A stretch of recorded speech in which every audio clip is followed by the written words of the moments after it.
Continuous income streams and future values were tied together. Those were related concepts. Now we want to move on to a different concept, another application of integrals, in this case looking at surplus. And specifically what we want to look at is the idea of both consumers and producer surplus. So put rather basically, consumer surplus simply refers to customers who are willing to pay more than the price, the current asking price for some item, meaning they saved money on their purchase. So this would be the idea if you've budgeted $15,000 that you plan to spend on a car, but you're able to either talk the dealer down or you find a great deal on a car for only $12,000. You were planning to spend up to 15, you only had to spend 12, so you saved $3,000 on that purchase, essentially. So whenever we talk about consumer surplus, I was willing to spend more, but I was able to get the product I was interested in for less. For producer surplus, this is the idea of a company, a business, a supplier being willing to sell their product for less than the current asking price, meaning they actually make more money on the sale than they anticipated. So this would be a case where I'm going to use my wife's business as an example. She has a store in Bloomington. She sells vintage and handmade goods.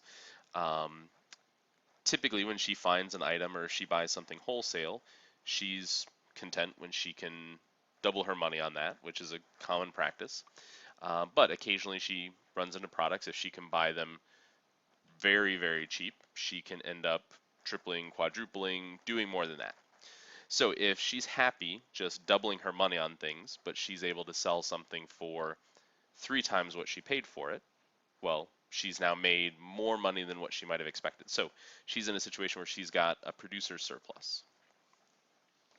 So we have a couple of formulas that we're going to introduce for evaluating producers and consumers surplus. Again, we're not going to go into really how these two formulas are derived as much as we're going to introduce them and then look at some examples of how we can apply these.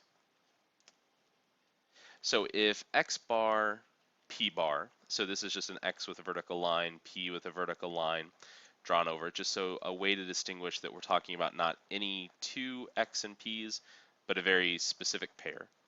So if x bar, p bar is some point on the graph of our price demand equation, p equals d of x for a particular product, then the consumer surplus, capital C, capital S, at a price level of p bar can be calculated as the integral from 0 to x bar of d of x minus p bar. So these formulas are all fairly vague up front until we start plugging in some information, have examples to look at.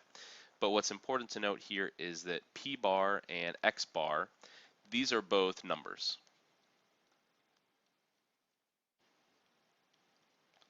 So these aren't variables. There is going to be some specific price point, some specific demand level that we're going to evaluate, and then d of x is the only part of this that has a variable component or is some function of x. So p bar, x bar, those are going to be numbers that we're either going to be provided in the problem or we'll have to infer what those values should be. Whenever we evaluate the consumer surplus, the number that we end up with in the end is the total savings to customers or to consumers who would have paid more for that product. So we're looking at what's the total savings to all consumers for that product. For producer surplus, we're again looking at some specific point, x bar, p bar, so both of those are numbers. In this case, if that's a point on the price supply equation, P equals S of X, for some particular product, then the producer surplus, capital P, capital S, when we're at a price level of P bar, can be evaluated as the integral from 0 to x bar of p minus s of x, p bar minus s of x dx. So again here, x bar, p bar, those are numbers, and then s of x is some variable equation that relates price and supply. So the result here is going to be a number that represents the total gain to producers who would have supplied their product at a lower price, but were able to supply it for something higher. So along with these concepts, we can also calculate what's called the equilibrium price. So what we have so far are the idea of consumer surplus, producer surplus. So in each situation, one of us or maybe both of us is saving some money or ending up with more money left over than what we thought, either because of earnings or savings. But if we talk about the idea of equilibrium price, then that's the price point that would equally benefit both consumers and producers. So the question becomes, what is that price point? What's that equilibrium price that would benefit us both equally?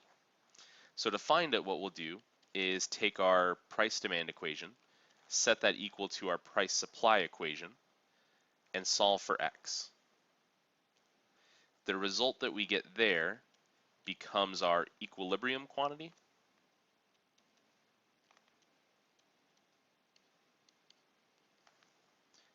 So that'll be some value, basically x bar. So that's that specific value for x we'd want to substitute in, which we can then plug that into either the price supply equation or the price demand equation, and the result will be the equilibrium price. So the price that it means consumers and producers both benefit equally in terms of savings for consumers and gains for producers.